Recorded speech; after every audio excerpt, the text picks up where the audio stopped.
In this video, we're focusing on the best Minecraft villager trades you didn't know about in no particular order. This includes cheap trades that'll make you a bunch of emeralds, along with trades that give you rare and valuable items that are hard to get otherwise. Let's get straight into it. First off, we got one of the best trades from the reliable farmer villager. Farmers are one of the best villagers to make a steady stream of emeralds in Minecraft, as you can trade them a variety of food and crop items, all of which are extremely easy to farm. But undoubtedly, one of their most convenient trades is 4 melons for an emerald. This trade shows up at the journeyman level, or once the farmer has an iron badge. There are many easy ways to automate melon farming, but if you don't want to do that, even just a simple melon farm of moderate size can have insane yields. For the best yields on Java and Bedrock, you want to use a Silk Touch tool to harvest, as that will give you a whole melon per melon block. The melon trade is much cheaper compared to some of the farmer's other trades,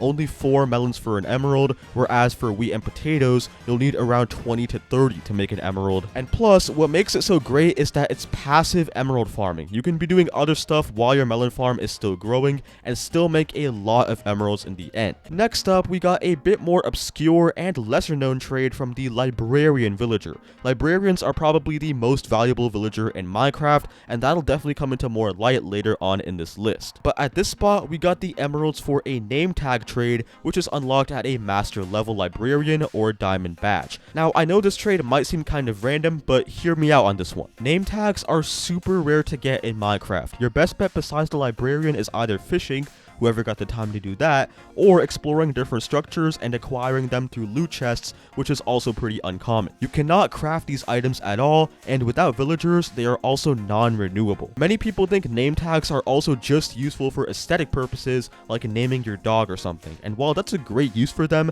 that's really surface level. Name tags are essential to prevent mobs of interest from despawning. One great example is an iron farm. You literally cannot build an iron farm without naming the zombie involved first so that it doesn't despawn. But even if you're not into farms, name tags are still great for curing zombified villagers. Curing zombie villagers causes the cured villager to give you huge discounts in return, and many players use this hack to get extremely valuable but cheap trades. However, the curing process itself takes a substantial amount of time, plenty of time for the zombie villager to despawn, but name tags completely prevent that to ensure you don't lose your villager when curing them. So although it might seem like a weird trade at first glance, this is actually one of the most useful villager trades out there. Following that, we got one of the most amazing trades from the stonemason villager. Stonemasons are in general just great for getting emeralds. The materials that they look for are super easy to get, and this trade I'm about to mention is a great example. Now, this trade occurs at a journeyman level mason or a gold badge mason,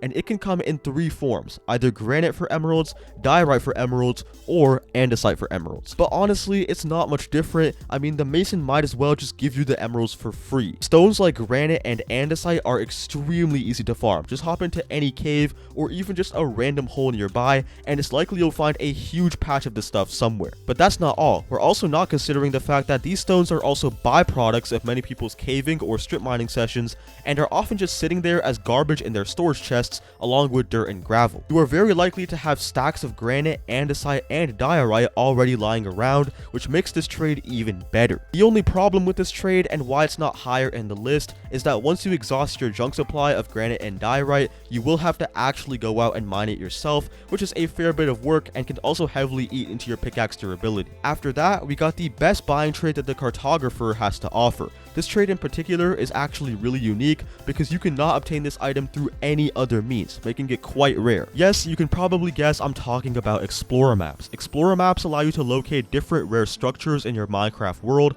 and there are multiple different explorer maps. You have village explorer maps, ocean explorer maps, woodland explorer maps, the list goes on. All of these are available only after the Cartographer hits apprentice level or above. And the placing of this trade or trades on this list is pretty self-explanatory. Finding many of these structures, especially trial chambers and woodland mansions, is practically impossible without one of these maps. You would have to explore for weeks on end or get insanely lucky, but explorer maps just give you a direct route there. Plus, as mentioned, the Cartographer is literally the only way to get it. You can't even get them with commands in creative mode. That makes this trade one of the most valuable in the game. This next trade is once again from the great Cartographer as well, but this time it's a selling trade, 11 glass panes for an emerald. Now, no matter where you are in the game, this is a super easy and convenient trade, but if you're far enough to have an efficiency shovel on hand, this trade could genuinely be one of your biggest money makers. All you need to do is head to a random beach or desert nearby, spend like 20 seconds mining 2 stacks of sand, smelt all that sand,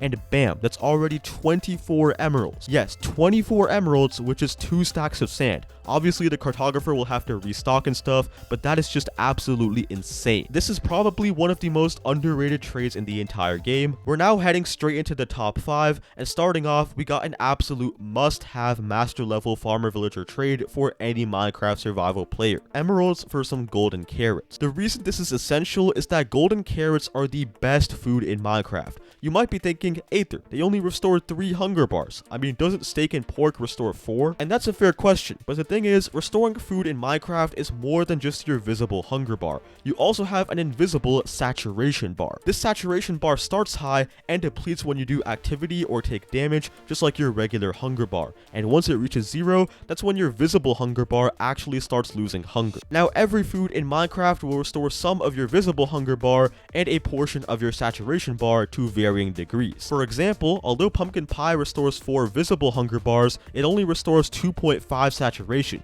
meaning although you fill up your visible hunger bar very quickly, it won't be long at all until it starts depleting again. But golden carrots, the best food in Minecraft, restore 3 visible hunger bars and 7 saturation bars. So once you eat a golden carrot or 2, it will be a crazy long time before your hunger starts depleting again. The only problem with golden carrots is that they are expensive to craft. 8 gold nuggets per carrot, which is just not sustainable for many players, especially early on in your game. However, this farmer trade allows you to acquire a large amount of golden carrots for much cheaper, making it by far the best trade. After that, we got one of the best emerald making trades from the Fisherman villager. This trade occurs at the master level or diamond badge, and is a trade not many people talk about either. 1 boat for an emerald. It's actually crazy how underrated this trade is. If you're curious, without all the extra crafting, this is basically the equivalent of trading 5 wooden planks or 1.25 wooden logs for an emerald on both editions of Minecraft. Sure, the type of wood does matter, but the wood type more often than not matches the biome that the fisherman spawned in, so it's not like getting that wood type will be hard most of the time. And plus, because they removed the shovel from the bow crafting recipe in versions besides Java,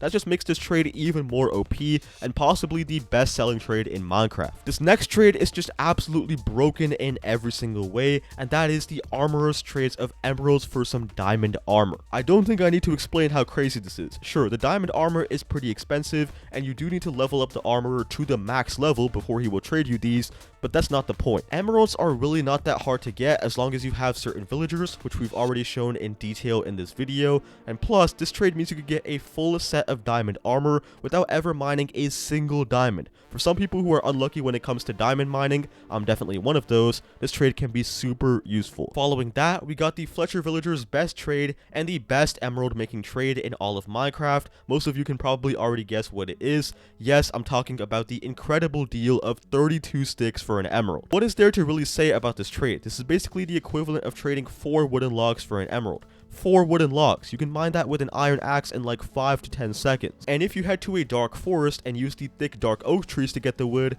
well, enough said. Even though it uses more wood, it's also better than the fisherman's bow trade for 2 reasons. 1, the type of wood matters in the fisherman's bow trade, meaning you can't take advantage of mining big trees like spruce and dark oak unless the fisherman specifically asks for those wood types. And plus, the fisherman's trade only occurs at master level. You can get the stick trade from a novice level Fletcher, meaning you don't even have to trade with them before getting access to this. So overall, the stick trade is probably the best selling trade in Minecraft. And before we look at the best villager trade in the game, I want to go over 2 important honorable mentions as well. First up, we got the shepherd's dye trade. Now at face value, this trade doesn't seem that great, but if you're lucky enough that the shepherd accepts white dye, then you're going to be swimming in emeralds, because white dye is literally just bone meal, so this trade is basically equivalent to trading bones for emeralds. If it's red dye, that's also amazing, because there are many easy ways to get that as well, one being to dupe a rosebush with bone meal over and over again. Just a really easy way to get free emeralds. The second honorable mention goes to the Fletcher's amazing trade of 1 emerald for 16 arrows.